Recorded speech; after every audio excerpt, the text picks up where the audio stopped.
ഒരേ ബാറ്ററിൽ 2 കൂട്ടം 4 മണി പലഹാരമാണ് ഇന്ന് ഞാൻ ഉണ്ടാക്കിയിരിക്കുന്നത്. നല്ല അടിപൊളി ടേസ്റ്റാണ്. നമ്മൾ സാധാരണ പഴംപൊരിയൊക്കെ കഴിച്ച് മടുത്തവർക്ക് ഇത് നല്ലൊരു അടിപൊളി മെത്തേഡാണ് ഈ ഒരു രീതിയിൽ ഉണ്ടാക്കിയെടുക്കുക എന്ന് പറയുന്നത്. പിന്നെ ഞാൻ ആദ്യമേ ഒരു കാര്യം പറയാം, നിങ്ങൾ ഇതൊക്കെ ഉണ്ടാക്കുമ്പോൾ കുറച്ച് കൂടുതൽ ഉണ്ടാക്കിക്കോളൂ. കാരണം വെച്ച് കഴിഞ്ഞാൽ 2 എണ്ണം കഴിക്കേണ്ടവർ ചിലപ്പോൾ 4 എണ്ണമൊക്കെ കഴിച്ചെന്ന് വരും. അത് വേറൊന്നുകൊണ്ടല്ല, രുചി കാരണമാണ്. അപ്പോൾ നമുക്ക് ഈ ഒരു വ്യത്യസ്ത തരം പഴംപൊരിയും അതിൻ്റെ കൂട്ടത്തിൽ തന്നെ ഞാൻ വേറൊരു സ്നാക്ക് കൂടെ ഉണ്ടാക്കിയിട്ടുണ്ട്. അപ്പോൾ ഇത് രണ്ടും എങ്ങനെയാണ് ഉണ്ടാക്കുന്നതെന്ന് നോക്കിയിട്ട് വരാം. നമ്മുടെ സ്പെഷ്യലായിട്ടുള്ള പഴംപൊരി ഉണ്ടാക്കാനായിട്ട് ഞാൻ 1 കപ്പ് മൈദ എടുത്തിട്ടുണ്ട്. അതുപോലെ തന്നെ ഒരു 2 ടേബിൾ സ്പൂൺ അരിപ്പൊടി കൂടെ എടുത്തു വെച്ചിട്ടുണ്ട്. ഇനി ഇതിലേക്ക് നമുക്ക് കുറച്ച് ദോശമാവ് ഒന്ന് ഒഴിച്ചു കൊടുക്കണം. ഒരു 2 തവിക്കുള്ള ദോശമാവ് ഞാൻ ഒഴിച്ചു കൊടുക്കുന്നുണ്ട്. ഇതുപോലുള്ള 2 തവി ദോശമാവ് കൂടെ ഞാൻ ഒഴിച്ചു കൊടുക്കുകയാണ്. ഇനി ഇതിലേക്ക് നമുക്ക് കുറച്ച് ഉപ്പിട്ട് കൊടുക്കാം. ഓൾറെഡി നമ്മുടെ ദോശമാവിൽ കുറച്ച് ഉപ്പുണ്ട്, അപ്പോൾ അതനുസരിച്ചിട്ട് കുറച്ച് ഉപ്പിട്ട് ഞാനിപ്പോൾ 1 ടീസ്പൂണോളം ഉപ്പിട്ട് കൊടുക്കുന്നുണ്ട്. ഇതിലേക്ക് നമുക്ക് കളറിന് ആവശ്യമായിട്ടുള്ള മഞ്ഞൾപ്പൊടി അതൊരു 1/4 ടീസ്പൂൺ ഇട്ട് കൊടുത്താൽ മതി. അടുത്തതിലേക്ക് ഞാൻ കുറച്ച് ചെറിയ ജീരകമാണ് ഇട്ട് കൊടുക്കുന്നത്. അത് ഓപ്ഷണലാണ്, നിങ്ങൾക്ക് ഇഷ്ടമുണ്ടെങ്കിൽ മാത്രം ഇട്ട് കൊടുക്കുക. 1 ടീസ്പൂൺ ഇട്ട് കൊടുക്കുന്നുണ്ട്. നമുക്ക് ഇത്രയും ആദ്യമേ ഒന്ന് ജസ്റ്റ് ഒന്ന് മിക്സ് ചെയ്ത് വെക്കാം.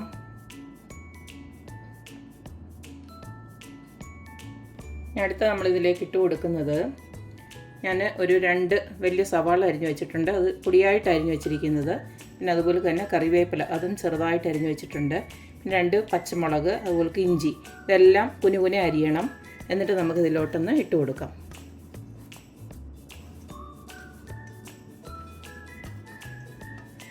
ഇനി ഇതിലേക്ക് കുറേശ്ശെ വെള്ളം ഒഴിച്ച് കൊടുത്ത് നമുക്ക് സാധാരണ നമ്മൾ ഏത്തയ്ക്കാപ്പത്തിൻ്റെ ബാറ്റർ ഉണ്ടാക്കത്തില്ലേ, അതായത് ഒരു ഇഡ്ഡലി മാവിൻ്റെ പരുവം, ആ ഒരു രീതിയിൽ അതൊന്ന് ആക്കിയെടുക്കാം.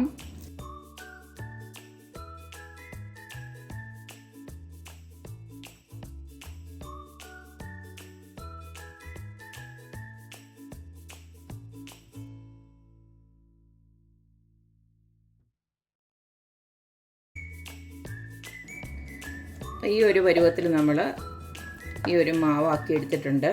ഇതിലും കൂടുതൽ വെള്ളം ആവരുത്, കാരണം നമ്മുടെ ആ ഒരു പഴത്തേലുണ്ടല്ലോ ഈ ഒരു ബാറ്റർ പിടിച്ചിരിക്കത്തില്ല. അപ്പോൾ ഈ ഒരു പരുവത്തിൽ മതി. ഇനി ഇതിലേക്ക് ഞാൻ കുറച്ച് ചില്ലി ഫ്ലേക്സ് ഇട്ട് കൊടുക്കുകയാണ്. അതും ഓപ്ഷണലാണ്, നിങ്ങൾക്ക് വേണമെന്നുണ്ടെങ്കിൽ മാത്രം ഇട്ട് കൊടുത്താൽ മതി. ഞാൻ പച്ചമുളക് ഇട്ടിരിക്കുന്നത് വലിയ എരിവില്ലാത്ത പച്ചമുളകാണ്.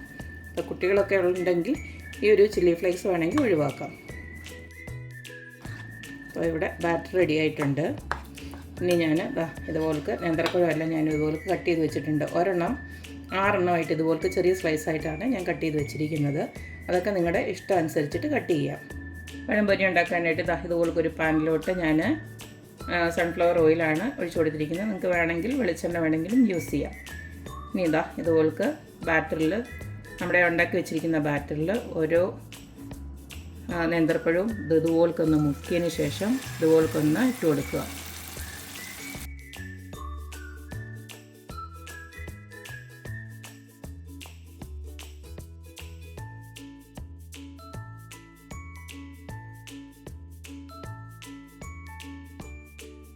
രണ്ട് വശവും നന്നായിട്ട് മുരിഞ്ഞതിന് ശേഷം ഇതുപോലെ ഓരോന്നോരോന്ന് നമുക്ക് കോരി മാറ്റാം.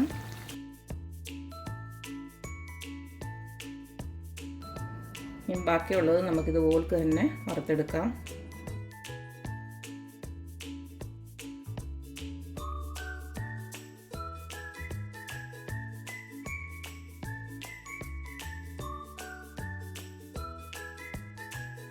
നമ്മുടെ പഴംപൊരി എല്ലാം ഉണ്ടാക്കി കഴിഞ്ഞു. അതിപ്പോൾ കുറച്ച് ബാറ്റർ അധികം വന്നിട്ടുണ്ട്. അപ്പോൾ ഞാൻ ഇതുപോലെ പൊട്ടറ്റോ തിൻ സ്ലൈസായിട്ട് ആക്കിയിട്ട് ഈ സെയിം മാവിലൊന്ന് മുക്കി പൊരിക്കാൻ പോവുകയാണ്. നമുക്ക് ഈ ബാറ്റർ ചുമ്മാതാണെങ്കിലും പൊരിച്ചിട്ട് തിന്നാൻ നല്ല ടേസ്റ്റാണ്. ഞാൻ നേരത്തെ ഉണ്ടാക്കിയായിരുന്നു. അന്നേരമാണ് ഈ ഒരു രീതിയിലൊന്നുണ്ടാക്കി വീഡിയോ എടുത്താലോ എന്ന് ആലോചിച്ചത്. അങ്ങനെ വെറുതെ ഇട്ടാൽ, അന്നേരം ഞാൻ പൊട്ടറ്റോ ഒന്നും ആക്കിയിട്ടില്ലായിരുന്നു. അന്ന് കറക്റ്റായിരുന്നു മാവൊക്കെ.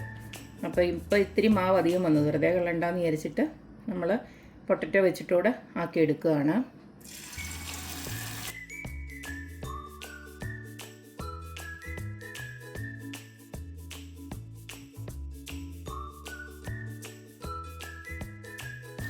അപ്പോൾ കണ്ടല്ലോ, നമ്മുടെ പൊട്ടറ്റോ വെച്ചിട്ടുള്ളതും ഇവിടെ റെഡി ആയിട്ടുണ്ട്. 2 സൈഡും ഇതുപോലെ നല്ല ചെറിയ തീയിലിട്ട് നല്ലതായിട്ട് ഇതുപോലൊന്ന് മൊരിയിച്ചെടുത്ത് കഴിഞ്ഞാൽ നല്ല അടിപൊളി ഒരു ചായക്കടി റെഡി ആയിരിക്കും.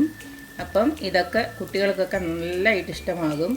നല്ല ടേസ്റ്റാണ് കേട്ടോ. ഈ പറഞ്ഞ പോലെ ഇത് വലിയ ഹെൽത്തി എന്നൊന്നും ഞാൻ പറയുന്നില്ല, എന്നാലും നമ്മൾ ഈ പുറത്തു നിന്നൊക്കെ വാങ്ങിച്ചു കൊടുക്കുന്നതിനെക്കാട്ടിലും നല്ലതാണ്. ഇങ്ങനെയൊക്കെ ഒന്ന് കുട്ടികൾക്ക് ഇഷ്ടമുള്ള രീതിയിലൊക്കെ ഒന്ന് ഉണ്ടാക്കി കൊടുത്താൽ. എന്തായാലും ഈ ഒരു രീതിയിൽ നിങ്ങളെല്ലാം ഒന്ന് ട്രൈ ചെയ്ത് നോക്കൂ. നമ്മുടെ പഴംപൊരി എല്ലാ സമയവും നമ്മൾ ഒരേ രീതിയിലല്ല കഴിക്കുന്നത്. അപ്പം ഒന്ന് മാറ്റിപ്പിടിച്ച് ഇതുപോലൊക്കെ ഒന്ന് ട്രൈ ചെയ്ത് കഴിഞ്ഞാൽ എല്ലാവർക്കും ഒരുപോലെ ഇഷ്ടമാകും. അപ്പോൾ എപ്പോഴും പറയുന്ന പോലെ തന്നെ എൻ്റെ റെസിപ്പീസ് ഇഷ്ടമുള്ള എല്ലാവരും please like, share and subscribe. അപ്പോൾ ഇനി ഒരു അടിപൊളി വീഡിയോ ആയിട്ട് വരുന്നവരേക്കും ബൈ.